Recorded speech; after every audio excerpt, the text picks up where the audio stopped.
राजस्थान विधानसभा में महामारी एवं चुनौतियों विषय पर एक विशेष सेमिनार का आयोजन किया जा रहा है। आपको सीधे लिए चलते हैं। The second challenge is in the design and execution of the vaccination program.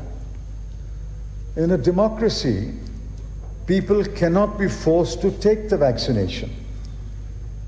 The governments must work together to inform the people, educate the people, and communicate to the people in a language and a manner that motivates the people to become willing participants in the vaccination program. Politics has no place in such an effort. Non-democracies do not allow any politics and are able to implement the program as an apolitical program. On the other hand, democracy is political contestation. The treasury benches will be contested by the opposition benches. That is democracy. As we learn to our misfortune, political partisanship could creep into allocation of funds, oxygen, ventilators, and vaccines, causing a grave setback to the fight against the pandemic. Keeping politics out in a political democracy requires statesmanship of a high order. The third challenge is resources. And we all know that in a developing country, we are always short of resources. And no government is to blame for that. Long established democracies have, over the years, got their priorities right. After security, the first claimants to resources are education and health care. For example, any government in the United Kingdom that undermined the National Health Service, the famous NHS, will face certain defeat at the next election. Nascent democracies have ignored these priorities with impunity. No political party has been punished yet in India for the awful state of schools and hospitals. No political party has been punished for a lack of adequate number of doctors or nurses or hospital beds or oxygen capacity or medicines. When a pandemic strikes, such democracies are exposed. Democracies are slow to realize it is their negligence of the past that is the cause of the chaotic conditions of the present.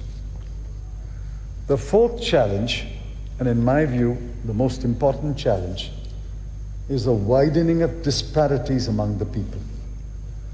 A democracy implies both political democracy and economic democracy. Elimination of poverty and reducing inequalities are globally accepted goals among democratic countries. A pandemic has the exact opposite effect. And we have witnessed this in the last 2 years. In the last decade, as Joshi ji mentioned, 27 crore people were lifted above the poverty line. Reversing that achievement, the last 2 years may, according to a study conducted by a university, pushed 23 crore people into poverty. I shall not dwell at length on the economic challenges posed by the pandemic. That would require a separate lecture. Let's look at only the non-economic consequences. Let me repeat. Let's look at only the non-economic consequences and their impact on democracy. I take one example, the deprivation of school education. All India school education surveys have shown that learning outcomes have always fallen short of the goals. A 5th class student can barely read a 2nd class textbook. Consider the terrible setback in the scholastic lives of the poor children who were being locked out of their schools because of the pandemic and who have been excluded from online learning because they cannot access smart devices. Where will these children go? They cannot go to school. They cannot access online learning. These poor children of India will fall further behind their peers. India's democratic governments, both at the center and in the states, have found no answer to this catastrophe. The governments, let me say with regret, stand as helpless spectators. In my view, this has been the most devastating impact of the pandemic. We can only bow our heads in sorrow and guilt. The fifth challenge is to make the legislative branch, your branch, my branch, to work to mitigate the suffering of the people. The executive branch, those of us who have been ministers, those of us who will be ministers, know that the executive branch has a tendency to assume all power to itself and regards the legislative branch as an intermeddler. In a democratic system where there's a clear separation of powers, as in the United States, the legislators can and do assert themselves.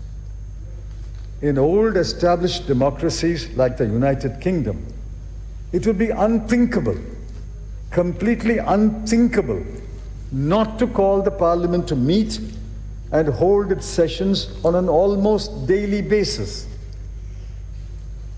Textbook-bound democracies find excuses not to call a session of Parliament or to curtail the sessions of Parliament. They will find excuses in the rules not to hold meetings of parliamentary committees. They will also find arguments not to employ technology to facilitate such committee meetings. That is the price that the people and the elected legislators pay for allowing the rulers to observe the letter but bury the spirit of a constitutional democracy. As legislators, we must be on our guard. The sixth challenge is a subversion